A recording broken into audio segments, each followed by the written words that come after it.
Hello everyone, my name is Princess Saira Agbunag, leader of Group 9, and we're going to report Chapter 10, Planning the Service Delivery System. Learning Objectives.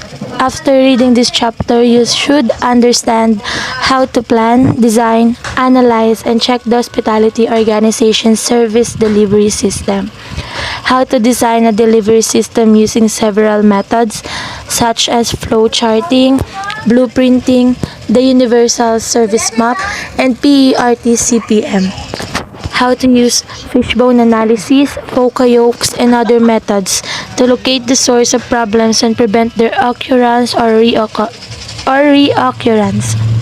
How to use a cross-functional organizational design to deliver a service product.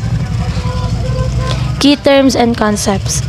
Duran Trilogy, Service Standards, Blueprint, Universal Service Map, Fishbone Diagram, Fishbone Analysis, Pareto Analysis, PERT CPM Critical Path, PERT CPM Chart, Simulation, poka-yoke, Cross-Functional Structure. Planning and designing the service delivery system. Check the system first. Horst Scholz, former Chief Operating Officer of the Ritz-Carlton Hotels, liked to tell the story of how one hotel manager solved the problem of delays in serving room service breakfast. After several guests complained of the manager about the breakfast being brought to the rooms, both slow and cold, the manager knew he had to investigate.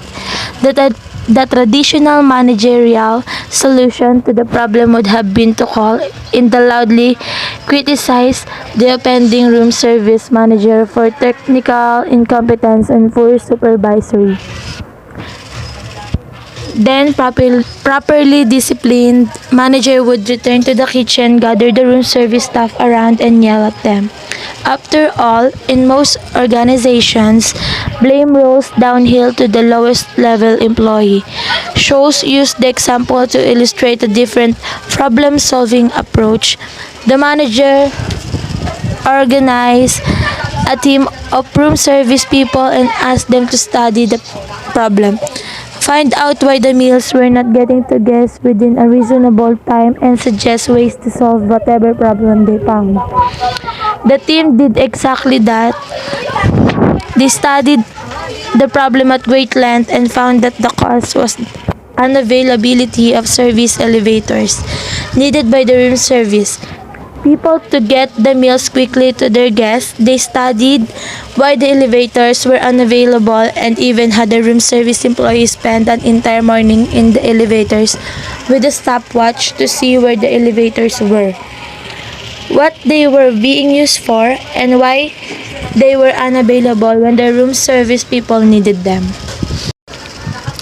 Short-sheeted. What the team found astonished Scholz and the manager. The whole problem could be traced to a faulty management decision about how many bed sheets each floor was allowed to stock cold the par for the housekeepers. The decision had left some floors with too few sheets, and the housekeepers were using the elevators to hunt for extra sheets to finish cleaning the rooms on their floors. The elevators were therefore unavailable to the room service delivery people when they needed them. Cold meals intended to be hot were delivered late, and the guests got angry. Because a manager trying to save on the cost of sheets had stocked too few, the rest of the system was disrupted. This cost-saving move drove up the cost of room service. Because the hotel did not charge for meals when guests complained, and housekeeping labor. Because housekeepers were spending their time in elevators instead of making beds. Trying to solve a problem in one part of the service delivery system created problems for another part.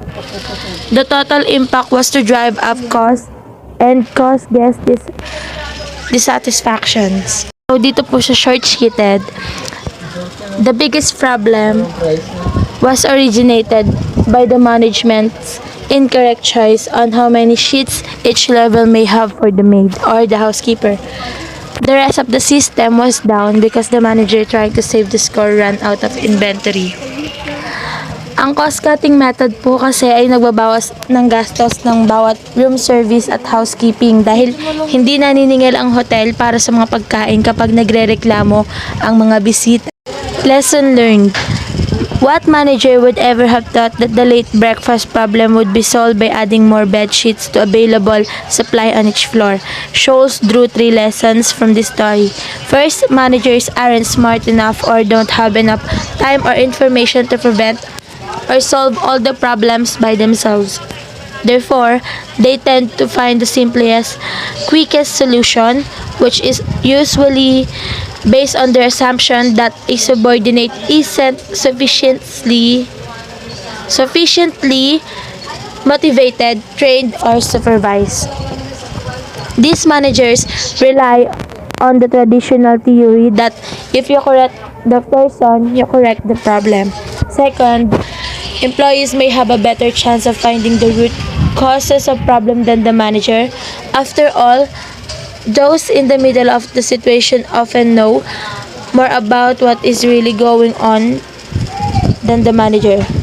According to Scholes, not using the talents, intelligence, and job-related knowledge of these people is worse than damn. Finally, the most important lesson is that every problem should be addressed first from the perspective of the entire service delivery system. Although a person may end up being the cause of a service failure, Scholes believed that the fault is frequently in the system and not the person. Simply putting out one small fire without thinking about the system can cause big problems elsewhere. Designing and checking the service delivery system. We have said all along that the service delivery system includes all aspects of the service experience, service product, service setting, and service delivery. And hospitality managers need to think about the entire process that delivers the service to the guests and about the systems that are needed to make the process work flawlessly. Developing a service product that meets guests' needs and having well-trained, motivated, enthusiastic employees using the right information, equipment, and tools to deliver the product to guests within a well-designed service environment are all necessary, but these are not sufficient.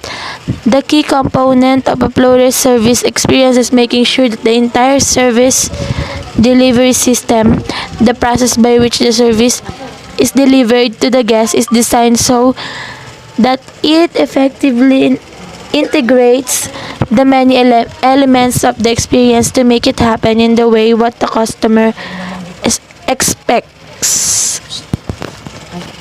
Richard Matters and Anne Maruchek maintain that the urgency for rigorous study to guide service managers in improving the design, competitiveness, efficiency, and effectiveness of service delivery, both at the firm and industry levels, has never been greater.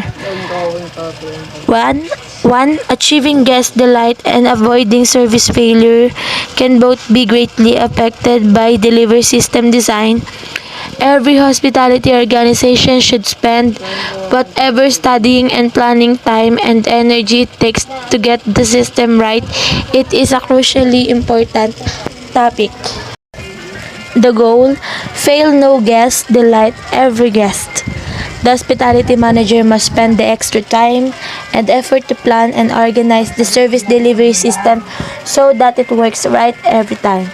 To achieve the companion goals of failing no guest and delighting every guest, successfully planning the entire guest experience, and focusing on an effective delivery system are critical.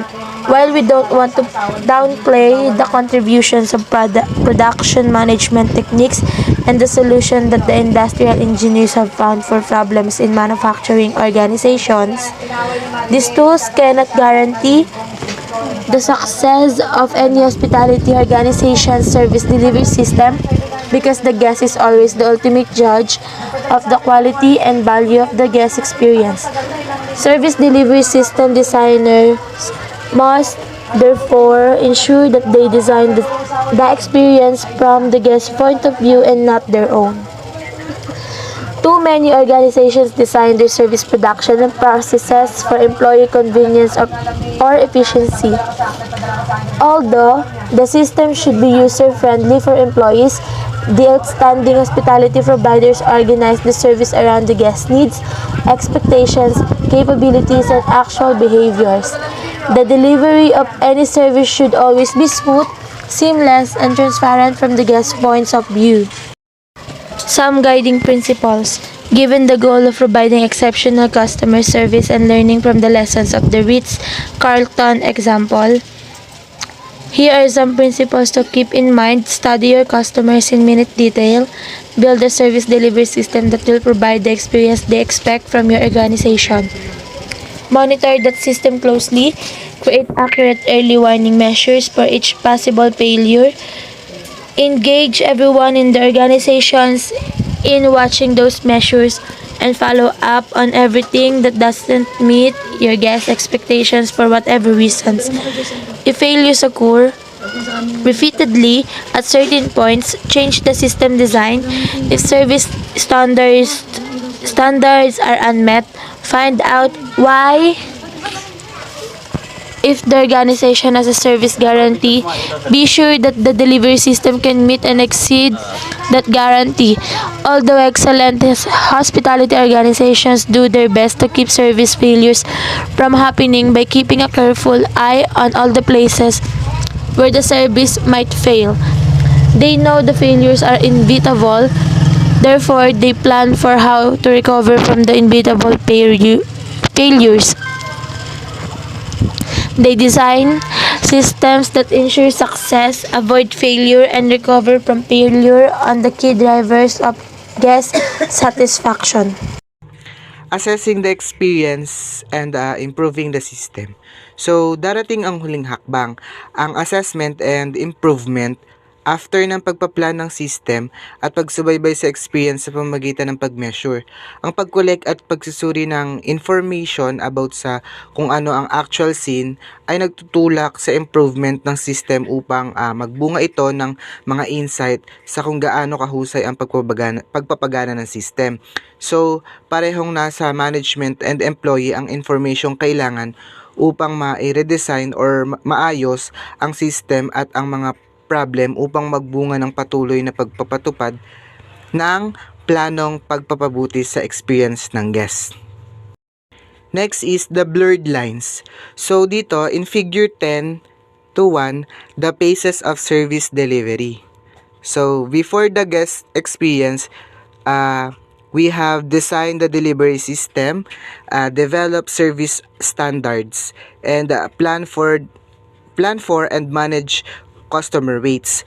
During the guest experience naman, kasali rin dito yung plan for and manage customer rates, monitor the compliance with service standards, measure overall service quality, and correct service failures or errors. After the guest experience, kasama din dito yung correct service failures or errors, and evaluate service failures, and last is adjust or improve the system.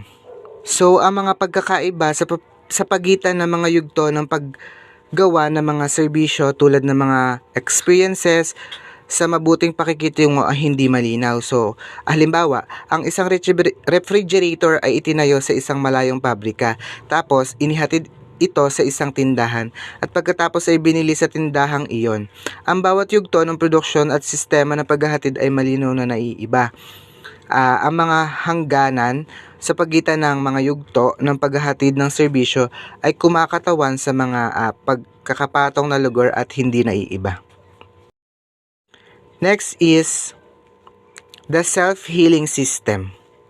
So, gayang ng nabanggit ni Horst Schultz, kahit na mayroon ka ng lahat ng katangian at tampok ng isang mataas na kalidad na hotel, ang sistema ng paghahatid ng service nito ay maaari pa ring mabigo paminsan-minsan. Ang layunin ni Schultz ay gamitin ang mga tao at ang mga taga-design ng system upang lumikha ng tinatawag niyang self-healing system. So, kung saan maaring i-override ng mga employee ang system at ayusin ang mga problema ng bisita kapag nabigo ito. Ang mga employees sa isang self-healing system ay may pananagutan din sa pagsasabi sa management kung saan nabigo ang system upang magkasama silang ayusin ito. Kung paanong ang lahat ay may pananagutan sa pagbibigay at pagpapanatili ng kalidad, ang lahat ay may pananagutan sa pag-iwas at pag-aayos ng mga pagkabigo sa service. The next one is cycle goes on. So, sa cycle goes on, ang cycle ng pagpaplano, pagsubaybay, at assessment or pagpapabuti ay hindi dapat tumigil. Ang plano ng service ay naglalahad ng kung ano ang sa tingin mo ay dapat gawin ng iyong paghahatid ng serbisyo para sa mga bisita. Ang mga hakbang sa pagkontrol ay nagsasabi sa iyo kung ano ang iyong naplano ay talagang nangyayari. At ang pangako sa pagpapabuti ay nakatuon sa atensyon ng lahat sa pagsusuri sa data na nakolekt upang ayusin ang anumang mga natukoy na problem at lumipat patungo sa isang walang kamaliang karanasan sa panauhin. So, ang mga hakbang na ginamit ay dapat ding mag-trigger ng pagkilala. So, sa mga pagbubukod, mga pagkakaiba-iba mula sa plano. So the next one is planning techniques. So the first step in serving delivery system is planning out the steps and process in the entire system. So nakatuon ang mga diskarte sa pagpaplano sa pagbuo or pagdiagram ng isang detalyadong sunod-sunod na paglalarawan kung ano ang kinasasangkutan ng process ng paghahatid ng service at ang mga pamantayan ng serbisyo na dapat matugunan. Palaging nagsisimula ang pagpaplan sa panauhin at madalas na nagsisimula sa sandaling nalaman ng bisita or ng guest ang kakayahan ng organization na matugunan ng ilang pangangailangan. So magsisimulang mabuo ang mga inaasahan ng panauhin mula sa sandaling iyon, bago pa man dumating ang mga panauhin sa iyong pinto. So, dahil alam naman na kung ano ang inaasahan ng bisita ay bumubuo ng batayan o pamantayan para sa pagtukoy kung gaano kahusay ang karanasan sa mga bisita. Ang pag-unawa sa mga inaasahan ay nagiging unang hakbang sa pagpaplan at pagkatapos ay nagbibigay ng anumang karanasan ng bisita. So, ang pag-unawang ito ay bumubuo ng batayan para sa simula ng pagpaplano ng system ng paghahatid. The next one is blueprinting. So, ang pangkaraniwang tinatalakay na uri ng service diagramming ay ang blueprinting. So, ang buong proseso or process ng paghahatid ng service at ang mga sub-process nito ay nilarawan sa blueprint na format na parang isa ay nagtatayo ng bahay at kailangan ng plan kung saan napunta. So, sa katunayan, isang magandang blueprint ang tumutukoy sa bawat bahagi ng aktibidad, hindi lamang ng system ng paghahatid, kundi ng kabuoang experience ng panauhin mula sa sandaling makita ng bisita or ng guest ang pintuan sa harap o karatula sa pagbati. Ang oras na ang panauhin ay umalis sa paningin, ang isang karaniwang blueprint ay may 5 bahagi. The first one is physical evidence. Second one is customer actions. The third one is on-stage or visible contact. Fourth one is backstage or non-visible contact. And the last one is support processes. So sa physical evidence, the tangible physical parts of the service experience that can impact customer assessment of quality and value. So, sa next one is yung sa customer actions, the actions and behaviors of customers which drive the creation of a blueprint. So, sa on-stage visible contact naman, employee actions, things that customer contact employees do as part of the face-to-face encounter and which customers see. So, sa number 4 is backstage or non-visible contact employee actions. Things that customer contact employees do out of sight of customers but which must happen for the experience to take place. This part of the blueprint also includes non-visible interaction with customers. A customer's telephone call to make a reservation. Just like that. So, number 5. Support process. So sa support process, activities essential to providing the service but carried out by individuals and units that do not have direct contact with the customer. So example is maintaining the company's information system, food delivery, and managing payroll. So, the next one is the hotdog stand. So, sa figure 10 to 2, dinitalya dito yung complete service cycle for a street vendor's hotdog stand. So, sa diagram, in the figure, the service begins with the vendor greeting the customers. So, the vendor takes the order and assembles a heated dog and bun combination, applies the condiments and dressings, and then delivers the hot dog to the guest. And finally, he collects the payment.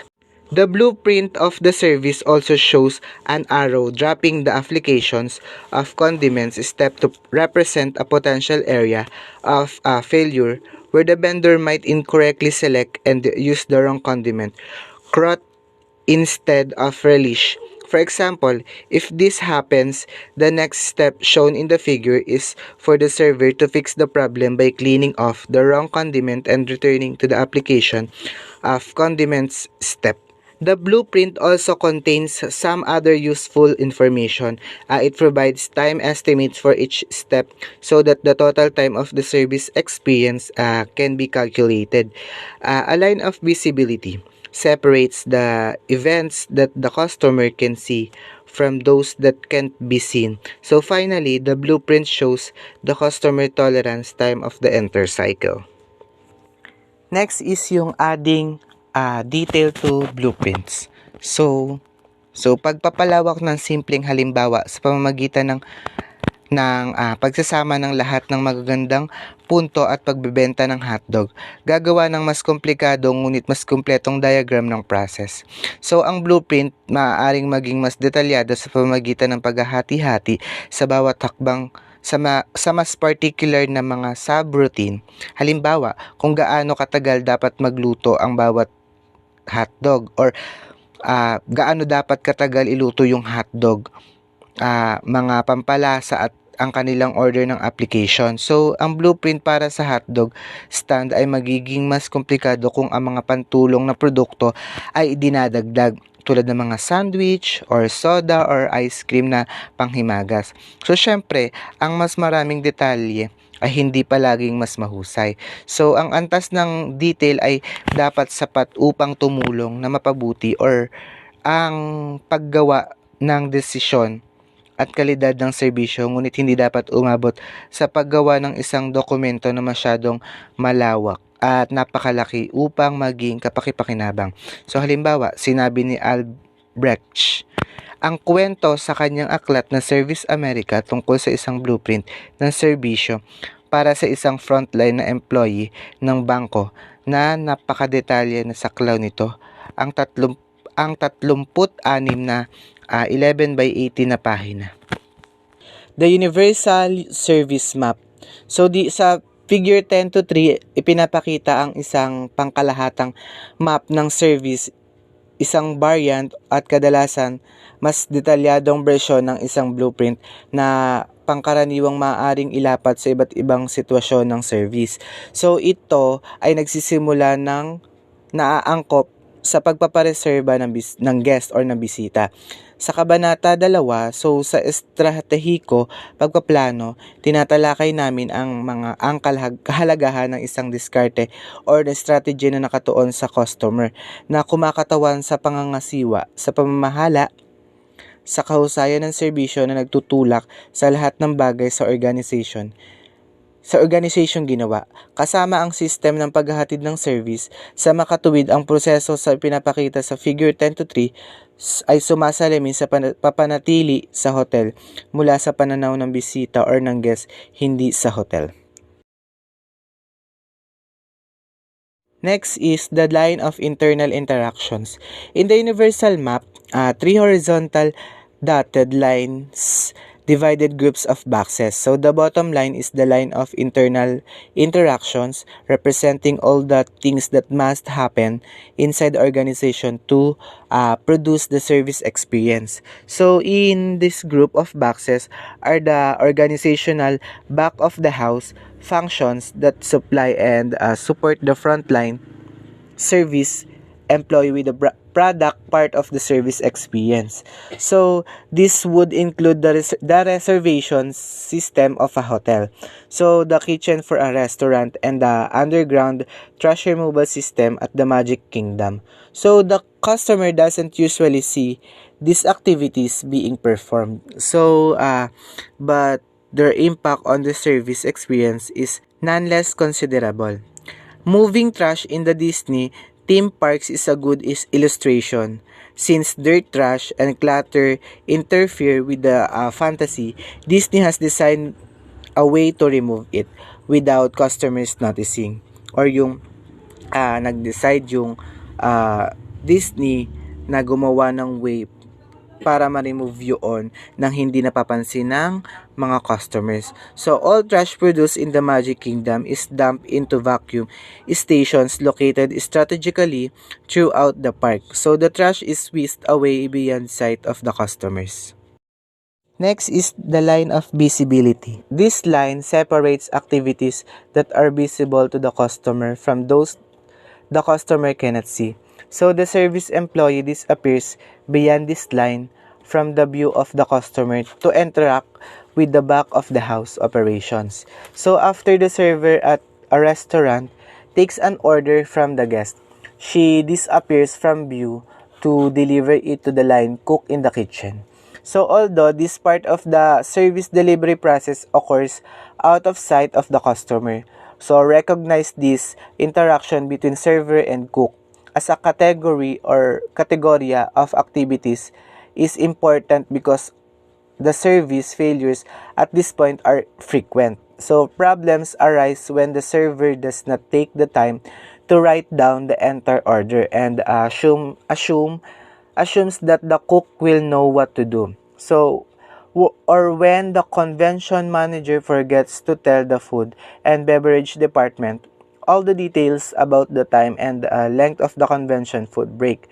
In effect, the back of the house, people must think of the service as their guests or customers and vice versa, and do the best they can to serve their needs just as the front of the house, people serve the guest or the customers. In these interactions between servers and support staff lie many opportunities for communication problems and system breakdowns. So they require as much managerial time and attention as the encounters between the guests and the front of the house servers. The last one is the line of guest interaction. So the uppermost dotted line is the line of the guest or customer interaction. It separates those things the customer does in the service experience from those that the service employee does. So these are the points of interaction between the provider and the customer or the guest at which the customer becomes, in effect, a co-producer of the service experience. It is the point where passengers respond to the flight attendant's instruction to look around and pick up all their personal belongings before leaving the plane. So, or where the customer drives forward to pick up the food order at the McDonald's drive-through window. So, the activities above this line are also the point where customers decide about the value of the experience, which in turn decides whether or not they will return. So by noting the activities above the line of guest interaction, so the service manager can identify the critical events, the moments of truth that influence this all important decision processed by the customer. So by focusing on these actions, making the reservation, arriving at the hotel, checking in, checking out, etc. So the manager can do whatever is possible to influence the customer's experience so that they decide to return. Fishbone analysis. Dito po sa fishbone analysis, if a widespread and Possibly system-wide service delivery problem is anticipated rather than more localized service failure.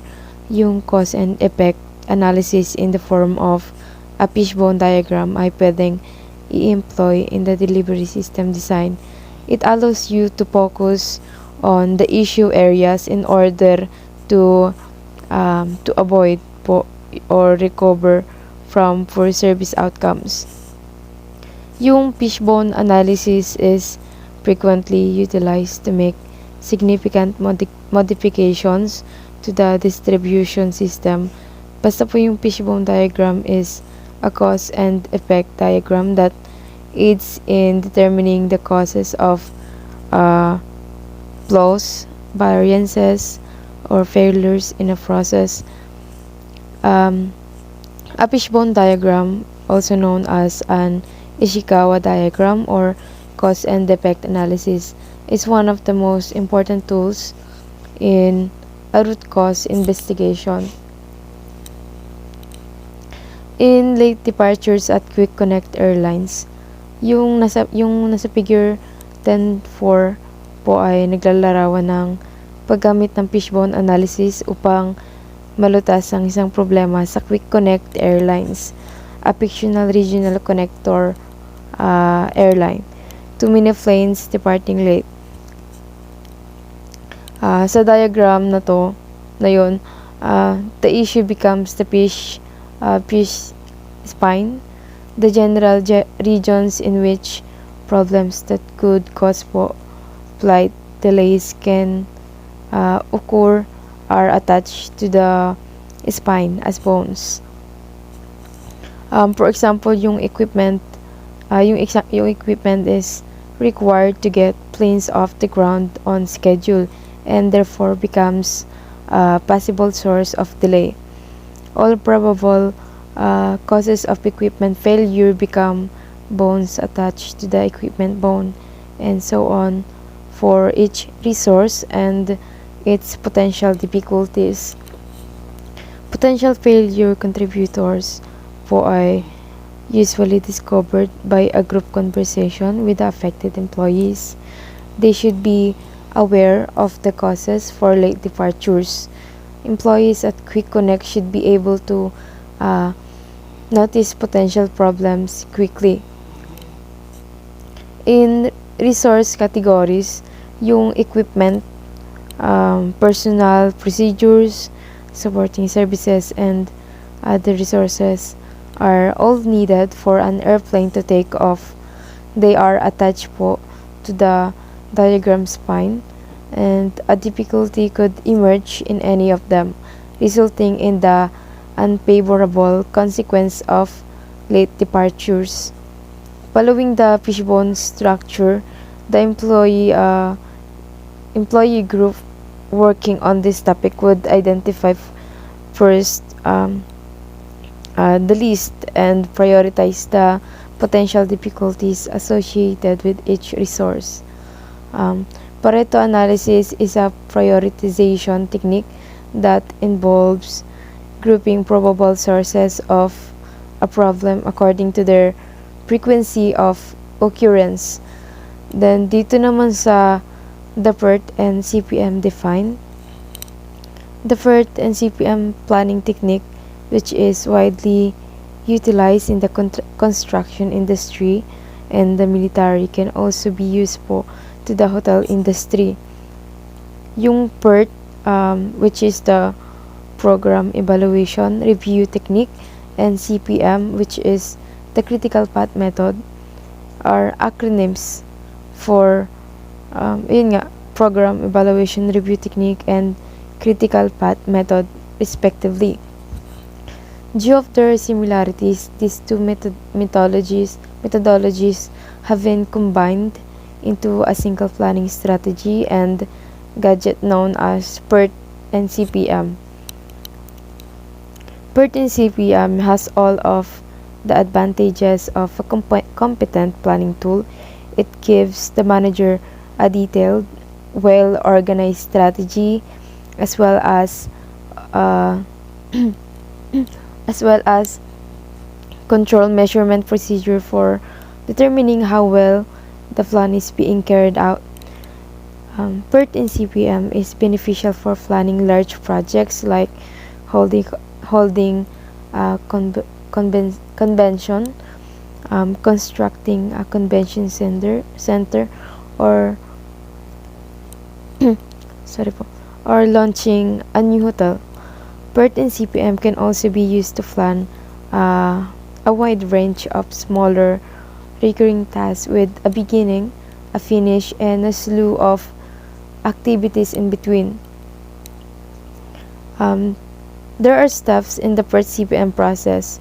One is determining the activities po that must be completed to complete the project. Sa number 2 naman, determining the sequence of activities. In number 3, estimating how long each activity will take. Then sa number 4, creating and diagramming the network of activities. And lastly, sa number 5, identifying the critical path, which highlights the sequence of activities where there is no slack time and everything must happen base po sa plano or else madidelay po yung project. The accuracy of the estimates made in step number 3 may be critical to the process's success, and they are not always straightforward to make. Sa diagrams, the service manager can accomplish several essential goals by using a PERT and CPM diagram like the one shown in figure 10.5. First, the manager reaps all of the benefits of planning. It is possible to identify unanticipated events and actions. It is simple to estimate how long something will take.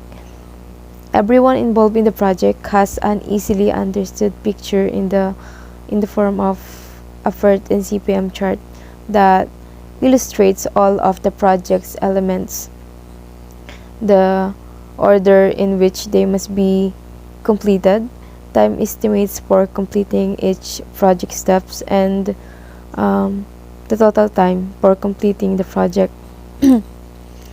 Finally, the PERT and CPM chart displays the tasks that must be completed in a timely manner to complete the project on time, which activities can be completed at the same time as others, and which activities must be completed first. Yung PERT and CPM can be used po to plan any time-consuming operation. Dito naman sa building the network, there are 5 steps that are required to build a PERT and CPM network. Yung step 1 is activity event analysis. Step 2, activity event sequencing. Step 3, activity time estimates. Step 4, diagramming the project. Step 5, identifying the critical path. Dito sa step 1, which is examine the activity-event relationship, all events that must occur in order for the project to be completed, as well as all actions leading up to those events, are defined by the project manager. At this point, the planning process bears its true fruit. The project manager may detail every action in the project and discover every step po that must be completed by taking the time and making the effort. Dito naman sa step 2, sequencing the activities and events. After the manager has established the activities and events that must occur at some point, they can be put in the right order. The process of creating the sequence may disclose previously unknown or undiscovered events that must be planned. If you don't sequence the steps of how to tie a shoelace, you can forget about event number 1, which is that you need a shoelace first. Sa step 3 naman, which is calculating the duration of each activity.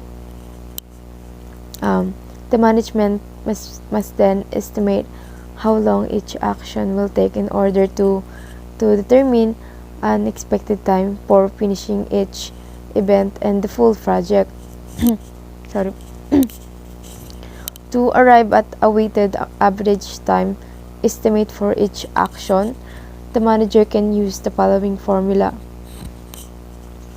which is the optimistic time, 4 times most likely time plus pessimistic time divided by 6 is equals to expected time. Yung sa step 4 naman, create a project diagram. About creating a project diagram, the elements of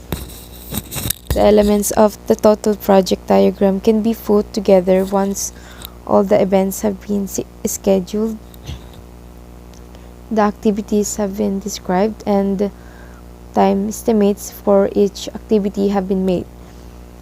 Each activity and event is depicted in the diagram network together with their expected times as kagaya na makikita dun sa figure 10.5. Yung step 5 naman, identifying the critical path. The manager can estimate the overall time for completing the project by adding the activity times throughout the paths, leading to completion and identifying the critical path or CP in PERT and CPM, the sequence of actions that leaves no slack time. The project will not be completed on time if these events do not occur on time. Other network channels may have a timing discrepancy between when events must occur and when they are scheduled to occur based on activity times calculations.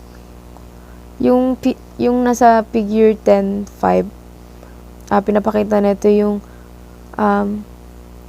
yung event 6 must occur on December 15 or the project would go behind the schedule.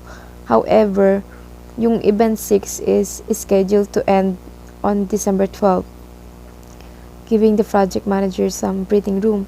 Even if event 6 takes 5 days instead of 2, the project completion date will not be affected. Time to relax. Yung next is the big PERT CPM PERT in CPM picture pala.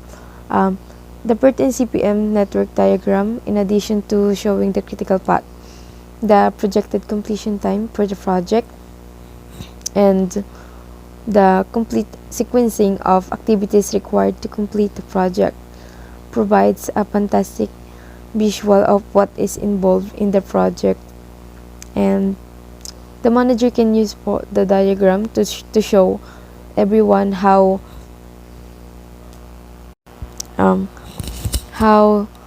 the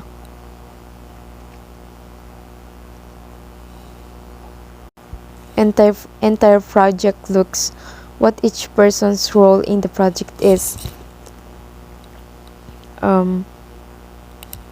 When each activity needs to be completed, which activities are critical, and which events precede or follow each other person's job. Even more useful, the manager now has a complete model that can be used to test what might happen under a variety of different assumptions. What will happen, for example, if some of the pessimistic time estimates are correct. For example, whatever could go wrong did go wrong. The PERT and CPM network diagram allows the manager to easily substitute new numbers and revise the time schedule for total project completion as needed.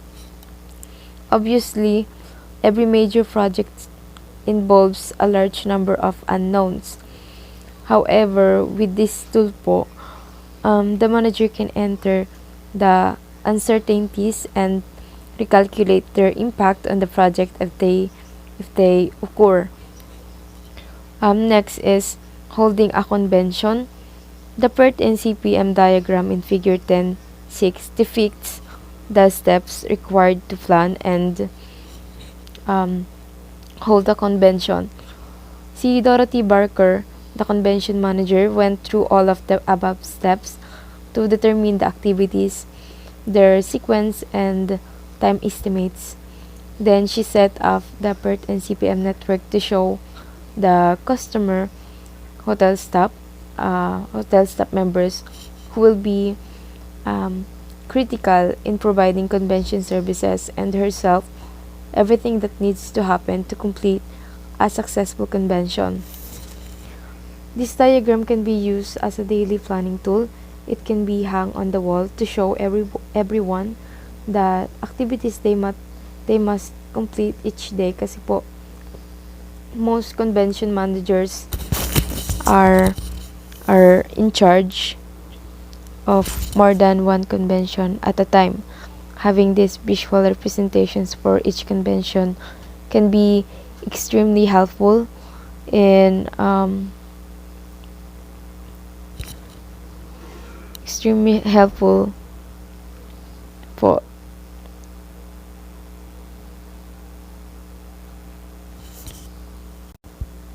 in keeping track of all the activities that each convention necessitates because conventions generally have the same events and follow the same sequence of activities. A well constructed and complete PERT and CPM chart can be used repeatedly. The same is true for servicing an airplane po, planning a restaurant or hotel opening, or selecting a specific cruise from a cruise ship's annual schedule. Good day, everyone. Good day, everyone. My name is Matt. So we will talk about the potential disadvantage. The PRT or CPM process assumes that the activities leading to a project completions are independent and can be clearly defined. That is not always the case. The process defines an accuracy of the time estimate. Um, Since time estimates are made by available human beings, they may be incorrect and does not take many incorrect times estimate to throw off an entire project. The potential disadvantage, it is a process to lead a project of potential that makes it hard to harvest, that assumes an activity to estimate a project. The next is the simulation.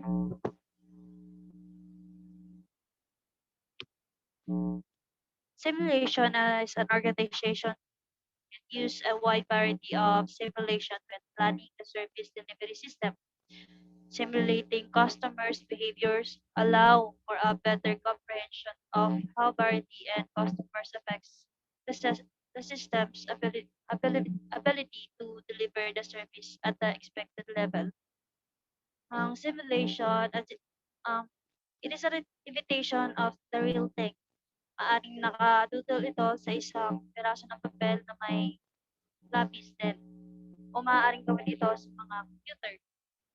Ang ilang simulation ay malaki tulad ng isang computer simulations ng EPCOT, for example, at ilan naman ay maliit tulad ng isang role-playing exercise at company training. Ang simulation, ito yung maaaring mag-reveal ng problems in a service delivery of yours. They can also improvise a customer's mistakes upang makita mo. Ang system ay may built-in na mga pag-iingat para hindi mabigang customers from reparability, the value and quality of the experience. Maaaring gumamit ang organizations ng wide variety of simulation and planning the service delivery system. Next is the Odyssey. Oh no. Next slide.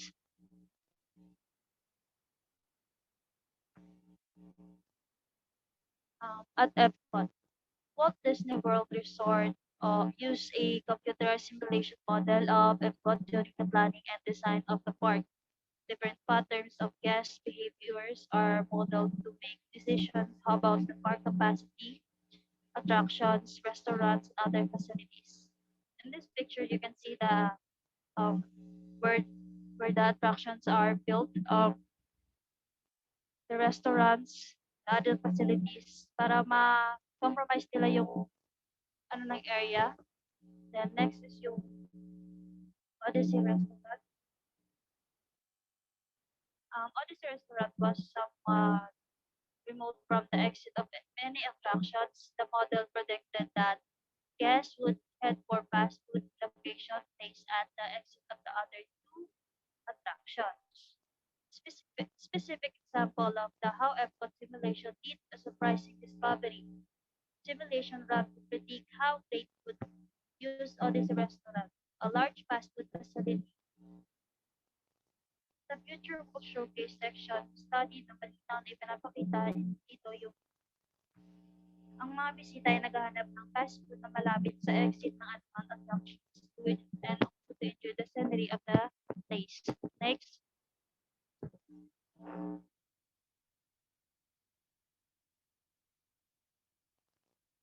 computer simulation for all. Simulations can be used for a variety of tasks such as determining the optimal mix of tables in a restaurant or scheduling tasks in a cafeteria, determining how many allergy-friendly rooms hotel should have in its room inventory. Hindi lahat ng organization ay magkakaroon ng dami ng mga customer at to justify or put the creation into example a computer model to study the service delivery system in detail. Ganito man with the service delivery of computing power and smaller, more user-friendly software plate package kahit ang from restaurant, for example, ay pwedeng magkaroon ng matipid na access sa isang computerized simulation package. The next,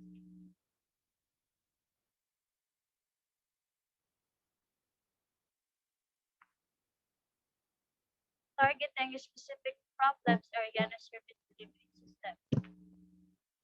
In this section, we address some of the tools to plan for common delivery system problems before they occur. The best way to keep something bad from happening is to prevent it.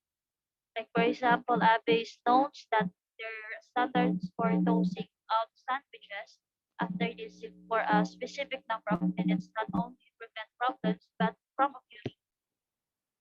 Ito ay karamihan sa process ay planning, designed to make something would happen, such as planning deals with the entire service system and kung paano magkakaroon ng mga functional components working together para ma-deliver experience and guess that the customers want to expect. Next,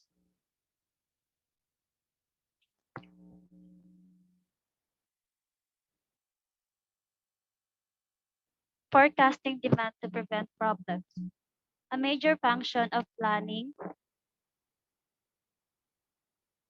is to prevent problems. One strategy is to forecasting and managing demands forecasted for a longer period of time. Other proactive strategies can be implemented. Forecasted demand might be an effective tool for discovering how many problems wait might be, and also the purpose of it is to provide your company and organizations with an estimate of the amount of service or goods that customers will forcible or nakikita in the future. Next,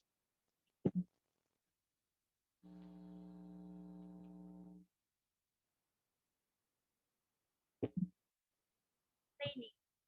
Adequate training of employees before they ever get a chance to serve the customers can prevent failures. Like for Oliver Garden has all its employees available at 10 days before the office to allow plenty of time to familiarize new employees with the new and standards of service. Training it is a process in which the company identifies training develop the needs of its employees so that they can do their job effectively. Like for example, when we do an OJT, bago tayo pumasok sa or bago tayo makipag-communicate sa customer, we go to a training, which is we have to familiarize with the sauce, type of sauce, um, how to interact with guests, and how to welcome them. We have to familiarize the types of foods and how to do a kaiko. And next is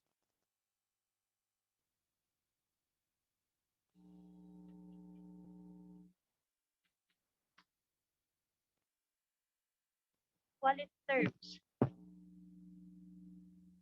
Um, the use of quality terms is another preventive strategy on how the risk cartel employees solve their service-related system problems, take of service, breakfast, and how quality terms at the Quick Connect Airlines use a fishbone analysis to solve departure delays.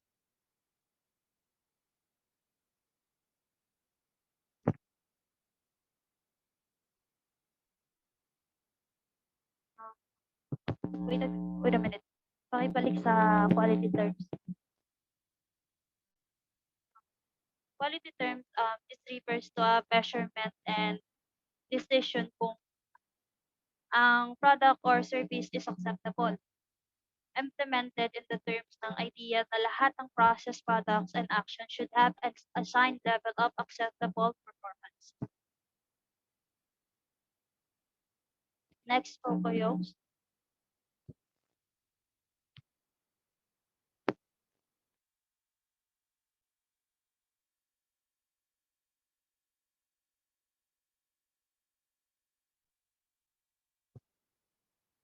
A poka-yokes is a proactive or preventive strategy for avoiding mistakes.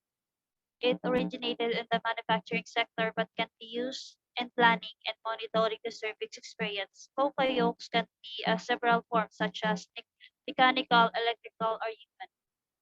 Poka-yokes, it is a Japanese term that means mistake proofing or inadvertent error prevention. A poka-yokes is a proactive preventive strategy for avoiding mistakes. Can also be used in planning and monitoring the service experience to keep the operating as flawless as possible. Next, types of infection. There are three types of infection in the service industry: source or self-infection and successive infection. Source infection are where potential mistakes are located in their source and fixed they can get into the delivery system. Self-infection are where people check their own work, follow up with a picture of what display should look like. The source infection is the chef monitoring. For example, the prepared food like salad, cold chicken, or kung ano pa man ang dapat i-attempt bago ang rush hour to ensure the sufficient quality ng mga bagay na magagamit. Ang self-inspection naman is the line of cook personally comparing the order preferred against picture kung ano ang display ng pagkain ay dapat pagbukhang bago ito. Um, ito ay lalagay sa counter. The next is successive inspection ay ang food server ay sa isang restaurant na tumitingin sa order ng pagkain sa counter bago ito kinuha sa kusina. Next,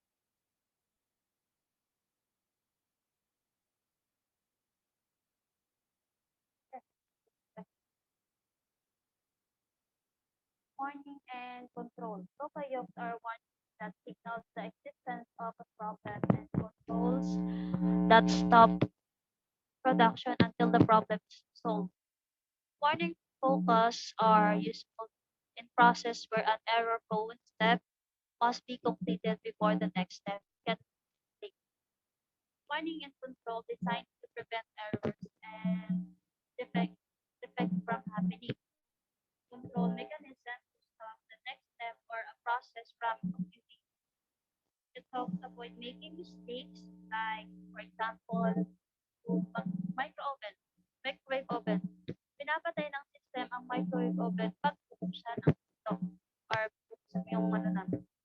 Then, at may tatlong uri ang warning and control ng poka-yokes. The contact poka-yokes will monitor the items, physical characteristics para matukoy kung natutugnan ng mga ito ang mga defined specification or natukoy na detalye. Like some restaurant ay naghihiwa ng meats or scale para ma-ensure na kung tama siya or timbang before cooking it.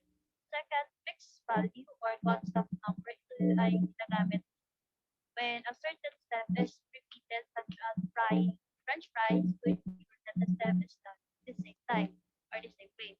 The third is monitor step or sequence method.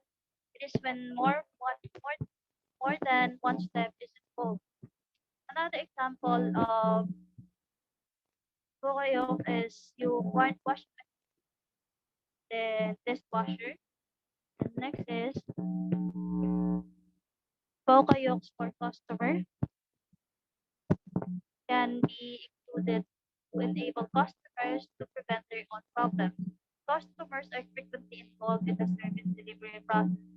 The popular sign that with no shirt to service prevents a customer attire from being misrepresented by staff.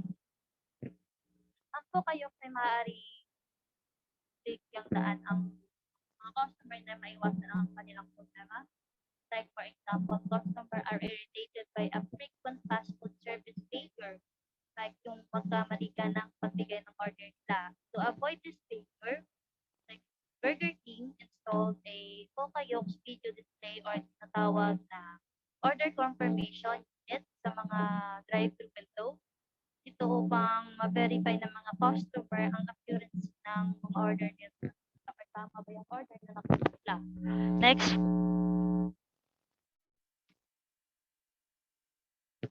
speed parking.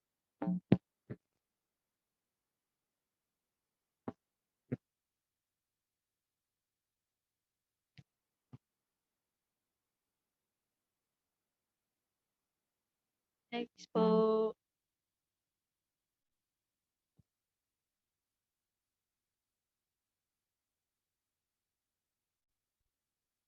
oh, hello.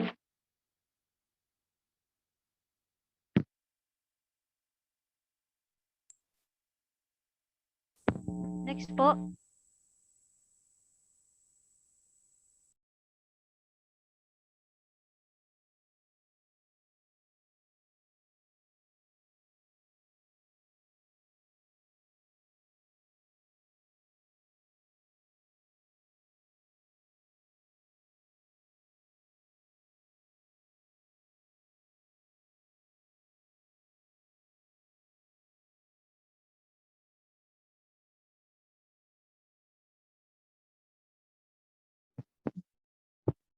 speed parking. Okay,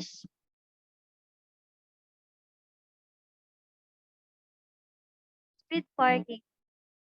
Poka-yokes is a system that keeps all the cars facing space or okay. Speed parking. A poka-yokes is a system that keeps all the cars facing the same way and aligned to park the next available space. Human errors can occur at many points in the most service delivery system. The focus are useful in delivery unit right. Then another example design of customer cafe. Avoid failure is the speed parking technique. Kadalasan makikita ito where a lot of cars arrive at the same time. Like for example, kasi in park, makikita kayo ng mga white lanes or yung parking lot. Doon nyo ilalagay yung mga cars nyo or i-occupy nyo yung mga white lanes doon. Then, kung, for example, nakalimutan nyo yung, saan nyo nakalagay yung sasakyan nyo, pwede kayong tumabit sa parking tenant. Then, that's where you should bibigyan mo lang yung time na kung kailan kayo nag-in sa part nila or nag-part doon, then tutulungan na nila kayo kung saan nakalagay. Kasi bago kayo ma-occupy niyo yung ano, yung parking space na yon is nira-write down nila yung type of each row which is filled. And all poka-yokes should be simple, madali at pura. It is a useful concept para matukoy kung ang isang bagay ay pag pahihintuin ito sa technique at the repeat right. Then, every organization should look for potential errors. They plan the delivery system at dapat alam nila how to prevent errors of if possible. Shingo emphasized that poka-yokes ay hindi lamang panghanap at iwasan errors valuable, but to use errors detections to improve the system. Next, cross-functional projects and matrix organization. Sometimes the problems and delivering a service experience can be traced back to the design or structure of the organization itself.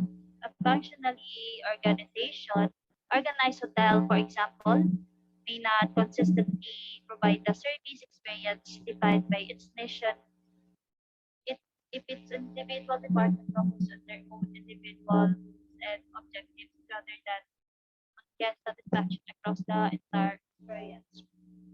And hospitality management, maaaring sitwasyon na nangangailangan ng focus ng functional skills on solving the guest problem or meet ang guest expectation. Functional criteria and coordination to bring all together all the functional area sa isang hotel para ma-meet ang mga needs and expectations. Yes. Like for example, convention coordinator acts as a project manager na responsible sa lahat ng pangailang customer and they should be available and ready to do so. Cross-functional structures are useful, especially sa hospitality industry at ibang organization na nag-o-offer ng services. Next.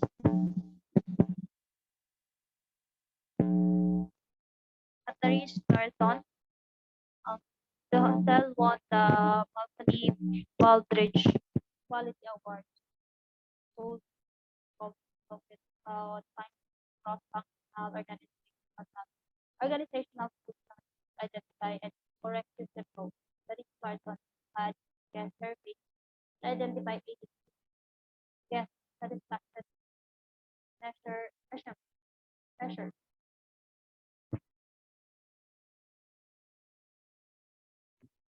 Um, the Ritz Carlton used guest survey to identify guest satisfaction measure that process a responsibility to choose a work cycle times that the agent case with leading to guest satisfaction.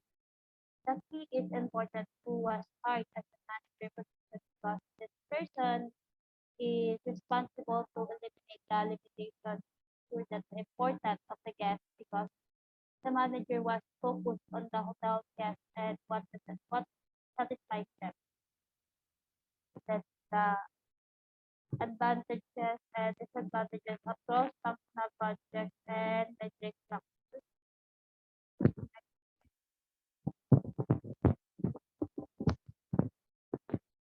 We're maintaining the same focus on guest satisfaction at the Ritz-Carlton. Other hospitality organizations use a project terms matrix structures and other functional structures because these structures generally involve people working under more than one line of authority. Some traditional managers believe that strict lines of authority are important for problems working with cross-functional structures. The advantages and disadvantages of cross-functional structures and matrix use a project terms that a traditional manager who believes that strict lines of authority is important because these structures having a problem that cross potential areas or functional areas areas are getting everyone focused on the guest can offer some important benefits. Last, the real boss use whatever organization designed best enable every unit and every person to focus on the guest needs, wants, and expectations. The Ritz Carlton knows this. This everyone in all the hospitality organization knows that the real boss is the guest.